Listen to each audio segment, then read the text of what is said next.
Apabila tiba waktuku menghadap pada Ilahi, jangan risaukan, doakanlah kepergianku ini.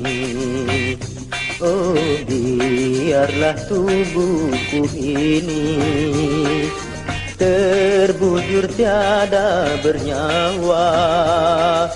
Jangan tangisi, relakanlah agar tenang rasa jiwa.